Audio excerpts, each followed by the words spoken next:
Introduce yourself if you like to, and just start at the very beginning. What year you got into veganism, how you got into it, and then just what happened. Sure. So I'm Brighton Fuller, and I got into veganism around the year 2010. I got into veganism because in the year 2009, I developed a mass on my face about the size and color of a globe grape. So this mass was on my face for about 6 months before it was removed. I didn't know what it was. I thought maybe it will just go away. Someone said maybe it's a sebaceous cyst. I figured, oh, maybe it'll just go away. So it was changing color, changing shape. Some days I'd wake up, it was bigger. Sometimes I'd wake up, it was smaller. Sometimes it was more purple. Sometimes it was less purple. But then it got to a point where it was just getting so changeable that I decided to have something done about it. So I consulted with many doctors, and I think it's important to note that I had a surgery in my mouth just before it appeared. So a lot of the doctors that I saw didn't want to touch it because they wanted me to go back to the doctor or the dentist who initially did the work in my mouth. And some of the doctors, they couldn't tell if it was a dermatological issue or a oral issue. The radiologist impression was that it was hemangioma with subcutaneous fat tissue, something I really didn't understand. It also didn't make sense because hemangioma is like a birthmark. You have them from birth. So it didn't make any sense, but I wanted to get this fucking thing off of my face. So I was in my 20s. I said, okay, I want this thing off my face. So he said he will cut it out. He cut it out, and he put it like in a little dish. And I remember looking at it, and it was white. It looked almost like a mushroom. So then he stitched it up. I thought everything was okay. So I went about my life like a normal person, and then about a year later, I went to sleep looking like this, nothing on my face, and then I woke up and I had the mass on my face. And it wasn't quite as big as it was at the end of when I had it removed, but it was there overnight. And when I press on it, it was, very, very tough, like very,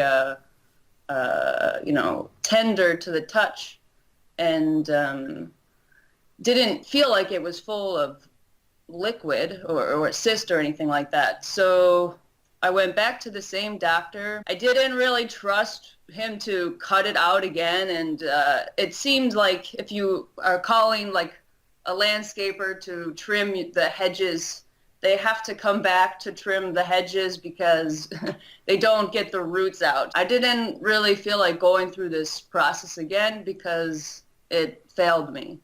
So I was online trying to figure my way out of this, and I found Dan McDonald, Life Regenerator on YouTube. So this is in 2010, which was, at that time, people kind of look at you like you got off a spaceship if you were juicing or that type of thing. I mean, it wasn't really in the mainstream. I had many consultations with him over the course of a month or two, and he said to me, he's like, when you're raw, you have to keep going with this. You can't just stop. Like, this is for life. And So I'm desperate to get this thing off my face. Yeah, sure. Yeah, sign me up.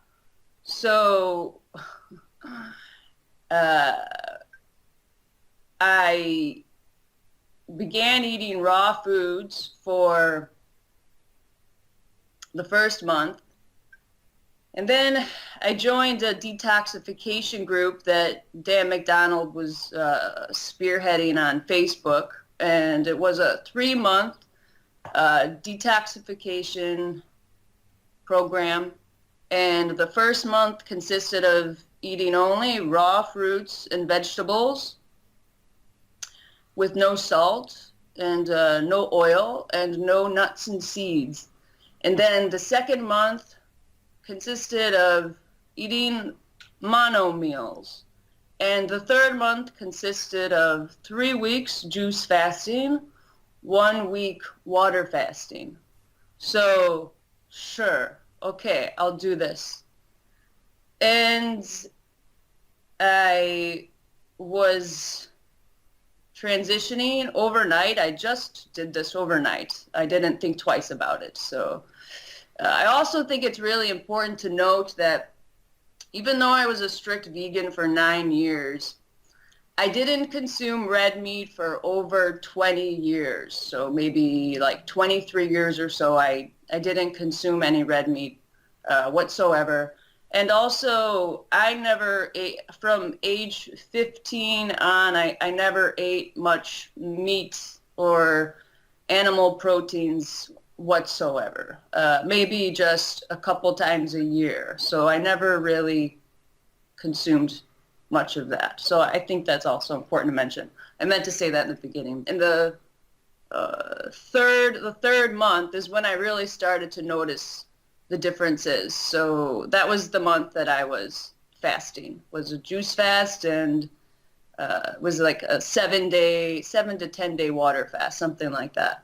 So this mass on my face started to really kind of go away and get much better. And eventually, toward the end of the 3 months, it just went away, and I didn't feel it on my face. So I thought to myself, like, okay, like for sure, this vegan diet is, especially raw vegan diet, is the way to go. Like, this is like the secret to health. This is what everybody doesn't know. This is what the doctor doesn't know. This is what you know, this is what, this is the answer. This is the key to my health. So I attached myself to this diet, not realizing that maybe it was okay short term, but, not in the long term. So I ended up sticking with the raw diet for about 6 months after that, like not a morsel of cooked food. And even after I stopped being a raw vegan, I didn't really eat very much cooked food because I associated it with being dead food, with being toxic. Probably toward the end of that year, the end of 2010, beginning 2011, I started having severe pain when I would go to the bathroom. So the pain was so bad that I sometimes I would eat less because I thought if I ate less, then maybe it wouldn't be so bad. So there was also accompanying with this pain, there was lots of blood. And I didn't realize this at the time, but perhaps it was my system not able to digest all of these salads because I'm eating so many salads and so much fruits and stuff. And so my system, it was just too much, so that I was actually causing what I later found out from my doctor was he diagnosed it as a arterial malformation of the colon, which I never had that before. But basically it was like tears from so much undigestible food passing through. So that took uh, a very long time to heal. It was at that point I found the very well-known Dr. Morse in Port Charlotte, Florida. So Dr. Robert Morse, his office told me to buy the calcium magnesium supplements because it was a connective tissue issue. So I said, okay. So I bought these supplements, and nothing improved with the supplements. So then, I mean, the pain was so bad, and the amount of blood I was losing was so much. So I thought, okay, I'll try his really expensive herbal detox formulas. So I bought the detox kit, and I don't know, maybe this works for some people. It's no disrespect to Dr. Morse or Dan McDonald at all. It's just was what happened. And so I took these herbs for colon cleansing because I was thinking that I was just toxic, or I'm not doing this diet right. I don't know. So I took these herbs, and that was really when it became the worst, is when I was taking these herbs. We're talking like maybe about like a quarter of a cup of blood, like, in the toilet, like a lot. And I went to return the herbs after, a couple of days or like a week of this because I just couldn't handle this anymore. It didn't work. So they wouldn't take the herbs back. And then they said that it's normal for me to have this happen, and that it's just part of the detoxification and the cleansing, that basically their rationale was that I needed to get worse before I got better. So I mean, and I never had this issue before at all. I began just eating less food because I was trying to avoid this pain and the blood. After I got off of the herbs, the pain or the blood was not as bad, but it was the worst when I was taking the herbs that were designed to kind of help this issue. So anyway, so that's 2000, end of 2010, 2011 that I'm having those problems, and those problems really actually didn't go away until I had to have a surgery on them, a ligation surgery last year. So I was living with that for seven years. So I never associated it as being something wrong with the diet. I just thought that I was doing something wrong.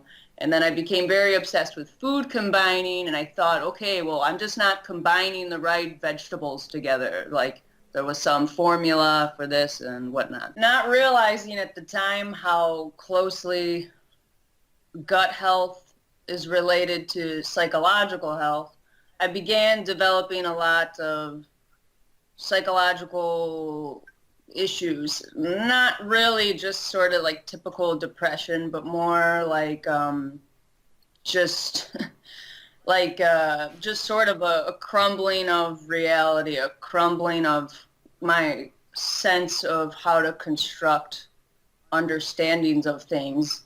And it really started to go downhill, and I suffered through multiple hospitalizations, or one involuntary. And looking back, I think that I didn't realize how closely related B vitamins are related to mood stability, and how closely your gut health is related to neurological functions. So I think that the failing of my digestive functions affected my neurological health. And so uh, even though I wasn't not eating as much solid food, I was getting in enough calories with by blending food and juicing food because that it was easier for it to pass through painlessly and that sort of thing. I began to get like ankle swellings. Like some days were worse than others. I never really, I don't know. I just thought, okay, it's just water weight or something like that. I mean, this was just going on throughout all of this time. Um, I was just so attached to this diet for all these years. Like I never thought that all of my problems were from this diet. I thought that there's just I'm not combining things correctly. I'm not taking the right supplements. I'm not paying enough money to have a consultation with the best naturopathic doctor. I mean, I'm just basically blaming my way of doing this on on my issues, and there were a lot of people in the vegan community that were subscribing to that message too, where if it's not working, it's just because you're doing it wrong. And even up until about a couple of weeks ago, I still believe this to be true. I thought that I was just doing it wrong. I wasn't combining my foods correctly, and whatnot. Probably for the past like year or two, I was getting so tired from eating that like I would just if I would eat like some fruits and a salad, I would just I would have to just crash. I would just stop functioning. Like I was so tired. I don't know what that was. I don't know if it meant I was pre-diabetic or hypoglycemic, but it was really it was really affecting my eating cycles when I was eating, and I would try to time my eating closer to bedtime so that I would just eat and then fall asleep after. Those are just some of the issues that were going on in the beginning and in the sort of the middle of this 9 year uh hell, I guess. And then toward the end of the 9 years, so we'll just say the past year, I think things started really going downhill. So one of the things I noticed that was really alarming to me was that I would go for walks like I would normally do, but I would have a pain in my hip that was so bad. Like I had to just sit down and not move because the pain was so throbbing and so bad. It was like shooting down my legs, and I went to see a chiropractor. Suggested my guitar teacher recommended a chiropractor, so I said okay, and my chiropractor convinced me that my legs were uneven and that my spine just was not straight enough, and that I just needed to have better posture. And so I believed this shit for like probably about a month, and then I the pain just got so bad that sent him a text message, and I said, please write me a script to get an X-ray, and I promise you 100% there's something else wrong. That's just how bad the pain was. So I went to get an X-ray, which of course doesn't record soft tissue. So, but even just from the X-ray, they could see that there was a mass in the femoral neck. So basically, in the hip socket, there was a mass. So they can't really tell if it's a tumor or a cyst from an X-ray. So I went in to get an MRI about a week or two later, and then also had a nuclear medicine bone scan. Um, yeah. So everything was okay with the nuclear medicine bone scan. No, there was no like uptake into a certain area, which can be, can determine whether or not there maybe is cancer present in an issue. Although in very early stages of cancer, it wouldn't really show up. So the in the MRI, actually, they found a tumor inside the bone, exactly where I was having the pain in my leg. So I had a mass inside the hip socket joint, and then also I had a lesion inside the bone. Now they also found one in the other side, but that was very small. So that was not that was not causing me pain. So I so I had this checked out, and they said, well, this is it's their impression, because it's always an impression, a radiologist impression. They said it resembled an enchondroma, which is a cartilage like malformation issue in the cells, and that typically they are the doctor said that typically these things are from birth, and that it's not really an issue. So that would be great if it didn't cause me any pain, but it was causing me so much pain that I had to cancel plans to stay home and sit down because the pain is so bad. So I went on this super cleanse because I thought, okay, I'm going to buy like the best herbs on the market. I'm going to eat like raw. I'm going to do intermittent fasting. Like I'm going to bust these tumors in my leg. Like I'm going to get rid of them. I'm going to, go on YouTube and find all these like, like Marcus Rothkrantz types, and I'm going to beat this. I'm going to do this. So I was thinking this way for like a year, thinking that like, oh yeah, so like when I get my when they do the MRI scan again in a year, because the doctor told me to come back in a year, that I thought, oh yeah, when they do this scan, they're gonna see that there's like no tumors. Like I know how to bust tumors. Like this is gonna go away. So I was thinking that I was like so much smarter than I actually was.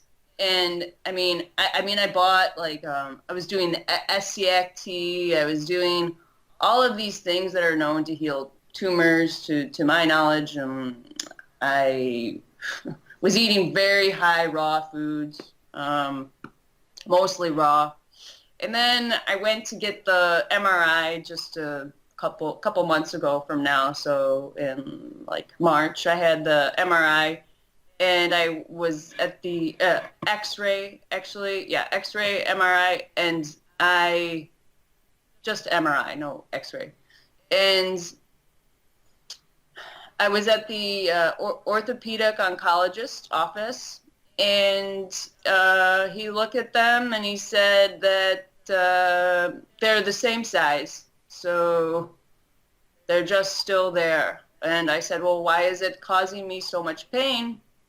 And he said, sometimes they can cause pain, but I can tell that while the doctor's looking at me and looking at my like results and stuff, that he seemed actually pretty unsure, like in his face, like he just didn't seem like he knew what it was. I never really put it together that maybe my diet had something to do with it, and really I still actually just don't know if it does, because there's so much misinformation about tumor origins and the distinction between benign tumors and malignant tumors. There's so much garbage and stuff on the internet. I can't really, I I have can't a really. video about cancer if you want to watch it.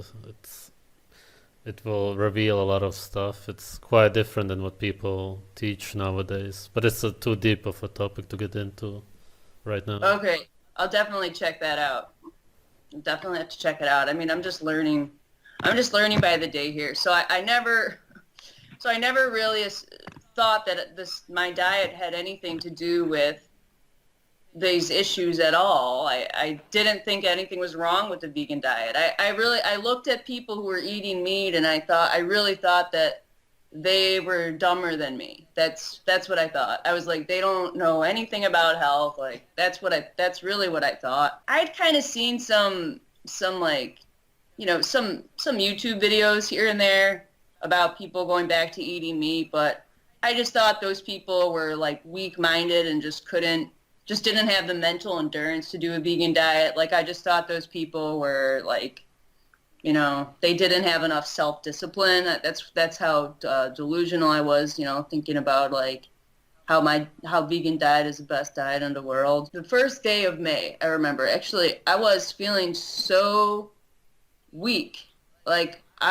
So weak. I was in line at the bank and my heart was just palpitating. And this time my ankles are like very swollen. Like I couldn't even put my pants on. I was like, what is happening? And my heart was palpitating and I just was feeling very dizzy and very not well. And I felt like I was going to faint. I just felt like I was just going to drop to the floor. I mean, maybe I was and maybe I wasn't. Maybe it was all in my head, but I really felt really, really incredibly weak. So, I mean, I was just, I was checking out some of these videos on eating meat. And by the way, this is, I haven't eaten meat yet today, but this will be the 10th day of me eating meat. And so I've only been an ex-vegan for 10 days. So, so I'm still, transitioning through all this. So after that period of feeling really faint, I decided to go and have some meat, which was the first time I ordered meat somewhere in a very long time, because even as a 9-year vegan, I didn't eat much meat to begin with whatsoever. So I started to do that, and I can't tell you that this pain in my hip's gone away or that all my issues have gotten better, but I'm hoping that they will. A couple of things actually I didn't mention before. It's just some issues or my teeth. So when I became a vegan, I maybe had about 5 cavities already. Now I have only 5 teeth that are not cavities. And I have maybe 4 root canals, and also had teeth extraction. Sometimes I would just be eating like a date. This happened actually just a couple months ago. I was eating a date and I was just chewing on it, and I felt something really, really hard, like a rock. So I thought, that I didn't get the pit. And then I take it out. It's like a big chunk of my tooth. And that's not the first time that happened. It happened a couple of times where I just constantly had chunks of my teeth just falling out. They're getting so soft.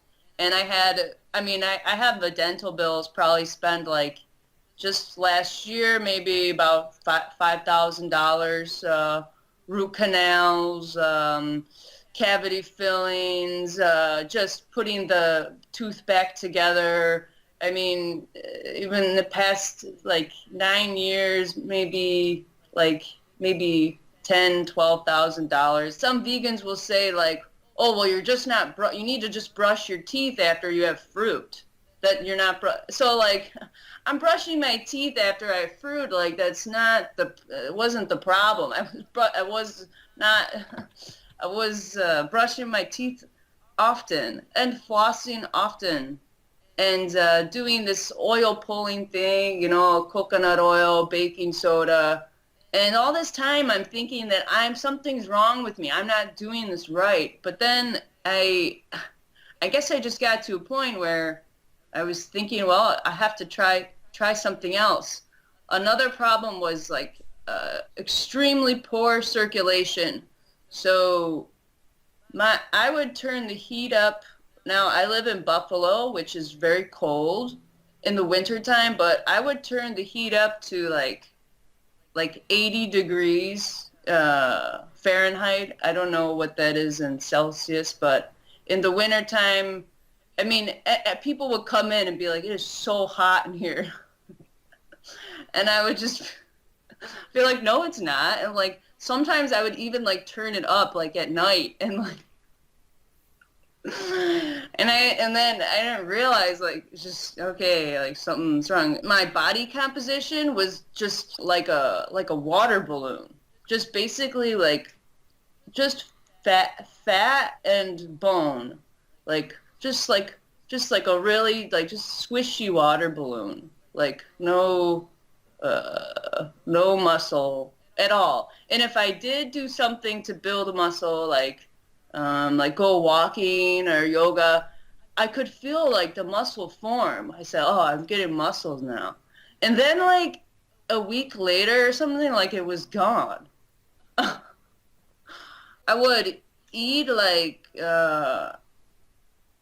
some rice or lentils or something and sweet potatoes, and my stomach was so like it was like I was pregnant with triplets in my third trimester. Hmm. It's how it felt for like maybe an hour or two after I finished a meal, and like I have a pretty flat stomach, so like I was just like, what's going on? And I just thought, I guess I was still having delusional thoughts, thinking, well, I didn't combine my foods right. I should have done this or that. And I think I was just, my stomach was just saying, fuck you. Stop doing this to me. So, so then, I've been eating meat now for 10 days and I feel really strong. Like I feel my energy is really constant throughout the day. I don't feel like in my head I'm like oh like just like rattled and stuff. I feel like I just have energy throughout the day. It's a very constant source and sustain me. I'm not like eating like apples and oranges or like having to go to sleep after I eat. There's some other benefits I'm experiencing, but that's sort of a little bit about it. Hmm. In those 9 years, did you ever cheat, consciously or not? Accidentally, maybe?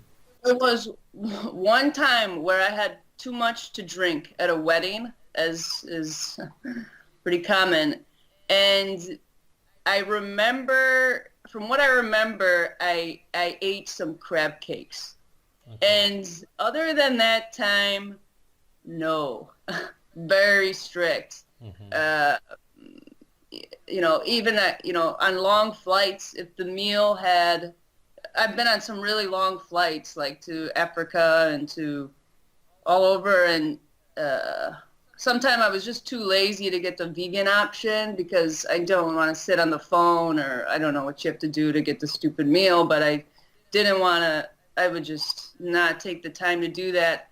And there would just be some like cheesy, meaty meal. And even on a really long flight like that, I was not eating that stuff. I would have maybe like some snacks or something. Hmm. But other than the crab cake incident, Hmm. well, I guess it wasn't an incident. Maybe it was a good thing. But that was it. No milk. I never drank much milk. I never drank much milk. Never had much eggs or meat really since I was 15 years old. Hmm. It all sounds very traumatic.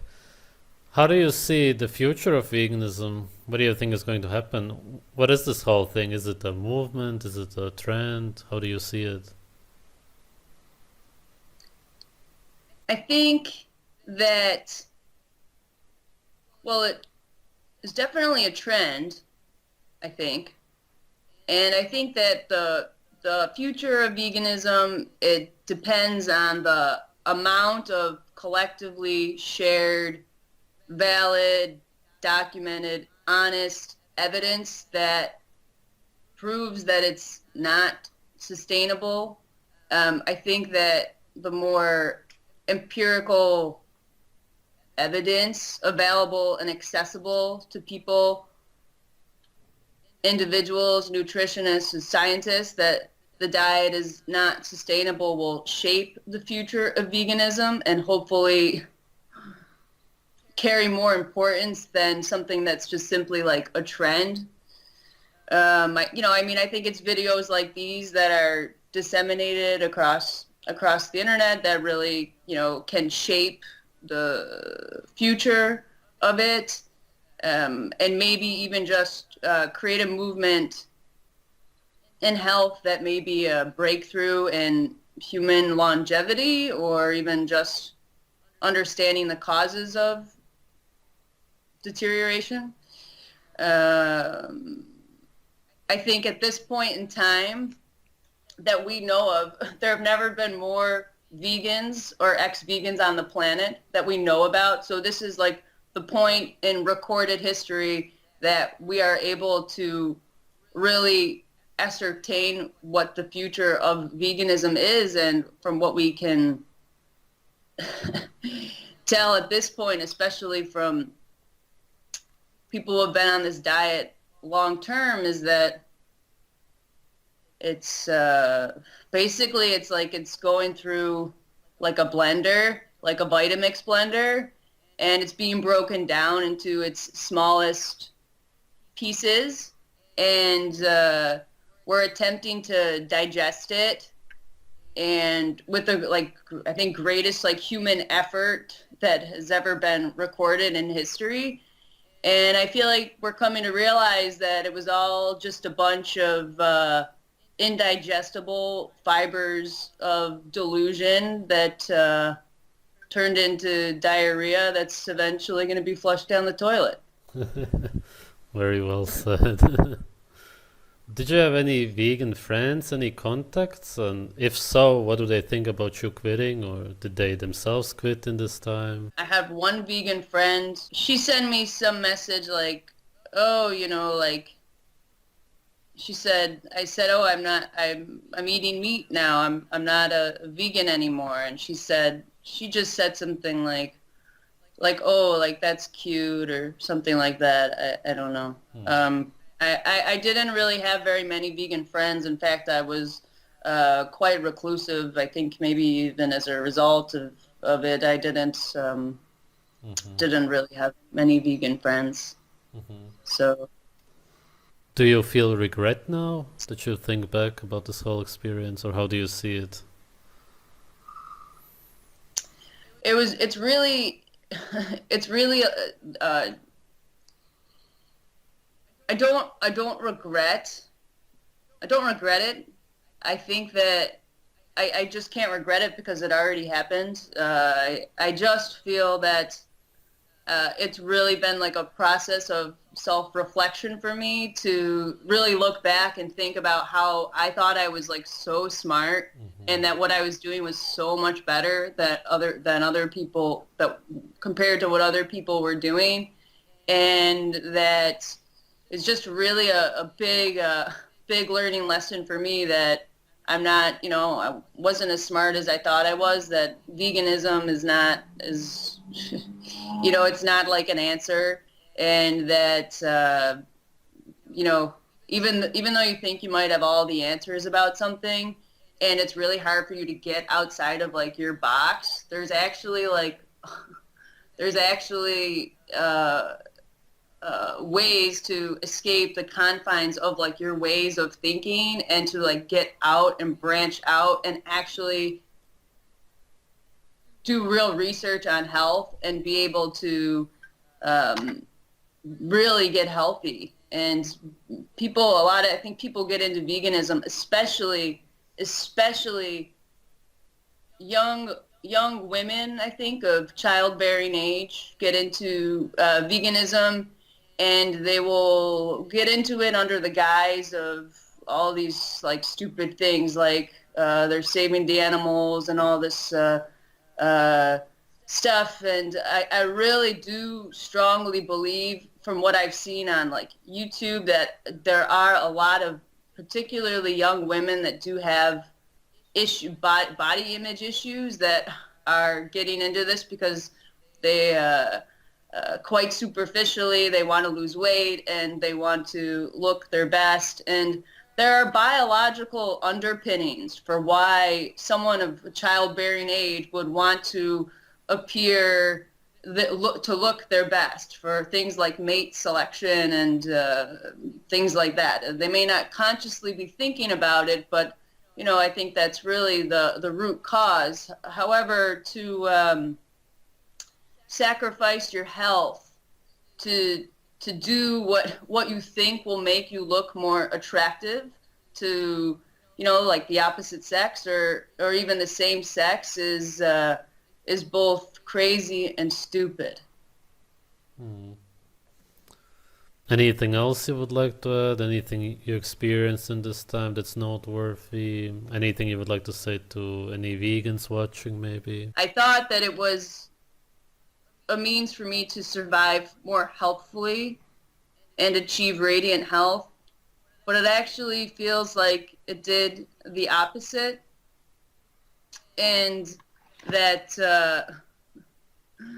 life is about survival for any animal. There's no animal that I can think of that doesn't struggle to survive. We have to survive. That's perpetuation of the species. That's how evolution works. And our ancestors that we know about did not evolve from eating only fruits and vegetables. They our ancestors have evolved from eating animal proteins. That's how we got here. Unless some historian or some paleontologist can prove otherwise, that's how we arrived here. And now when we think that we can cheat like nature's design and sit there and pontificate about, well, is this ethical or is this not ethical? Like no other animal is sitting there in its struggle to survive, pontificating whether or not they should be consuming this animal or that animal. It's instinctual. It's a natural instinct to survive. It is the most natural thing, and that's how that's how we came to be. That's why I'm here. That's why you're here. And the end of the story, it's just about survival. And if I had to say, anything about my experience is that I could not survive any longer on this diet. Period. All right. Yeah. Thanks a lot for sharing it. All right. Well, thank you for listening to me.